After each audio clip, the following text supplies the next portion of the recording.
with KREM begins now. Right now on Up with KREM, we are just a day away from Gonzaga's Final Four game against UCLA. Our Brenna Green joins us this morning from Indianapolis. Plus, the Zags are gaining an even bigger fan following from people all over the country. What's happened over the last 20 years is probably one of the most magical runs in sports history. I mean, no matter where you live or who you root for. Coming up, we talk to 5 super fans who don't even live in Spokane. We've got beautiful weather this Friday morning in Spokane. I'll show you just how many days we'll see in the 60s in our immediate forecast. And it's our team, our town, our time. The Zags taking on UCLA tomorrow night in the Final Four of the NCAA tournament as we give you a live look at Indianapolis this morning. Seems to be clear this morning. Of course, yesterday we know it was a little snow flurry and it's still cold, but that's a whole different thing when you're playing basketball indoors. And you can only watch Gonzaga in the Final Four on KREM 2. Tip-off for that big game against UCLA is at 5:34 p.m. We will also have live coverage from Indy following the game, and we'll be carrying the post-game press conference live as well. You can catch it all on Saturday at KREM 2 with our coverage starting at 10 a.m. We have team coverage today ahead of that Final Four matchup. This morning we're talking about Jimmy Kimmel's Gonzaga comments that are once again going viral. That's in just a few minutes with Dana Marie McNichol. And she's going to also tell us why everyone's talking about it online this morning. But KREM 2 Sports Director Brenna Green joining us live in Indy this morning. Brenna, how's it looking? How's it feeling today? Well, we got some hand warmers today. We got smart about this. We're not screwing around anymore. We are keeping warm out here in Indianapolis. Good morning. This morning, everybody's talking about Mark Few and how he may have gotten snubbed yesterday. He finished runner-up for the Associated Press Coach of the Year award. The award went to Michigan's Juwan Howard instead. Howard's team did overachieve this year as they were ranked 25th in the AP Top 25 coming into the season and ended up getting a #1 seed in the NCAA tournament. However, they did lose in the Elite Eight. Howard didn't just win the award either. It was kind of a landslide as he received 35 of the possible 63 votes. Few received 16, and Alabama's Nate Oates and Baylor's Scott Drew received 5 apiece. Understandably, though, giving the award to Juwan Howard caught some people off guard simply because of the historic season Few's having. One person tweeted that it was a good effort by Mark, but he just wasn't undefeated enough. This morning, we are asking you if Coach Few should have won the AP award. You can vote on our KREM 2 Twitter poll. You can also text us our thoughts at 509-448-2000. As of last check, 100% of people say that they think Mark Few should have won that award. So, that's a pretty good percentage right there, I would say. If you've watched any Gonzaga basketball games over the last few years, you have assuredly heard the voice of ESPN's Sean Farnham. He's a color commentator for the network and has been assigned to many a Gonzaga game. He is in an interesting position on Saturday for this Final Four matchup. Why? Well, he went to UCLA, and not only that, he played basketball for the Bruins. You have like your real child, and then you adopt like this really cool child, and you're like, you both are great. And then all of a sudden they're going to fight. Gonzaga and UCLA will not just fight on Saturday. It's win or go home. My heart and my love is for the school that I played for 4 years. But the community of Spokane and Gonzaga is the first game I ever called at ESPN was a Zags game.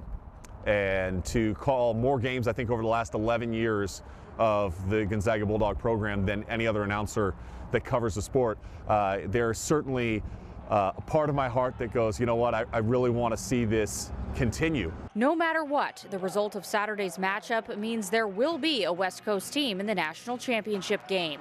Farnham says Gonzaga has really held down the West Coast in terms of basketball for the last 20 years, but seeing the Pac-12 join the party this tournament has been thrilling. Being a national media member, I always am like, dude, look at the West Coast. The West Coast has some really good hoop going on. And this NCAA tournament, because of the Pac-12 and how well they performed, and the fact that UCLA's here, is kind of an announcement to the rest of the nation that, by the way, you can watch good hoops west of the Mississippi. At the end of the day, Farnham is going with his head over his heart in this matchup. I said this team was going to go undefeated and win a national championship. I'm not backing down from that now because they're playing UCLA.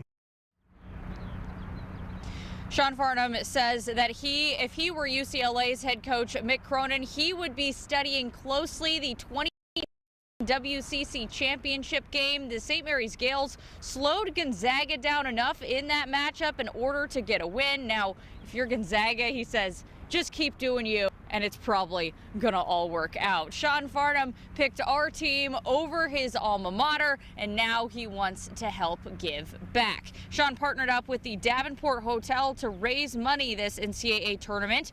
If you order the Farnham flatbread at the hotel Safari Room, 100% of the proceeds will go to fighting cancer for Coaches versus Cancer. The hotel says Sean never misses an opportunity to share his love for their flatbread. I can confirm that on ESPN, online, during games, so it was only fair that he got the spicy shrimp flatbread named after him. Was I think 11 years ago he had his very first one here in the Safari Room. So he's been a longtime fan of this, and if you've ever followed Sean Farnham on ESPN covering Gonzaga basketball, he never misses a moment of promoting his love for this flatbread. So.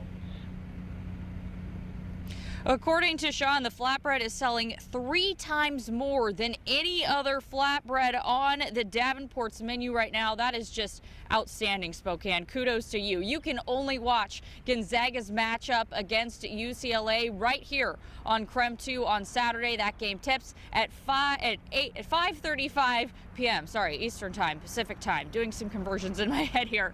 Mark and I will be live starting tomorrow at 10 a.m. from Indianapolis, and we'll be providing you full coverage of this game. Reporting in Indy, I'm Brenna Green, KREM 2 Sports. And Brenna, I got to imagine it was even tougher to make that conversion thinking about that flatbread too. Have you had a chance to try it yourself?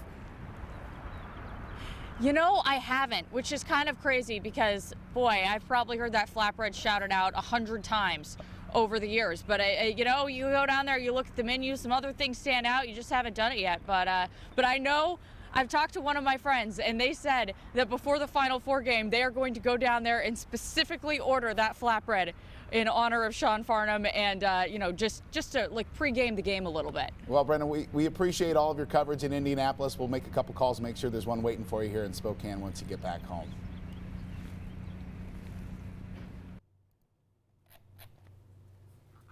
All right, coming up, we also want to talk about some other fans around the world, because if you think you're a big Gonzaga fan, just wait till you meet this group, some of Gonzaga's biggest super fans who don't even live here in Spokane.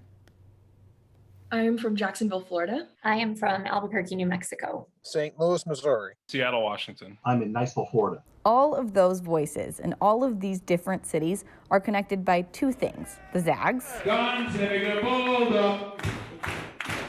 and Twitter. Meet Josh S., Diana, Ron, Josh L., and Lauren. Go Zags!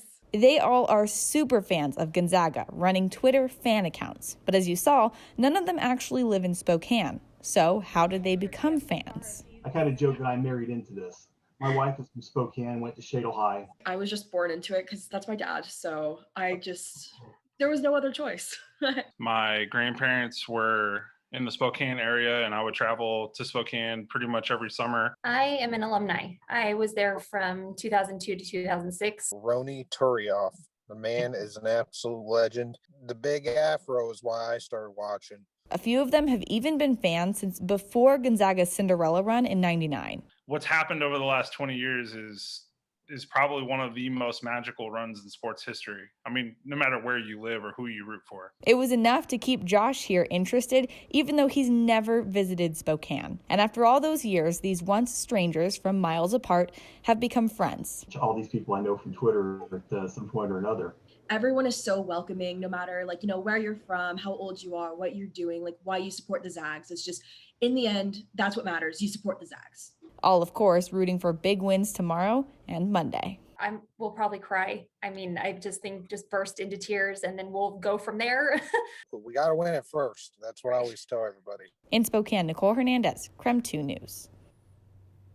All right, here at 7:09, let's take a look outside with Thomas Patrick.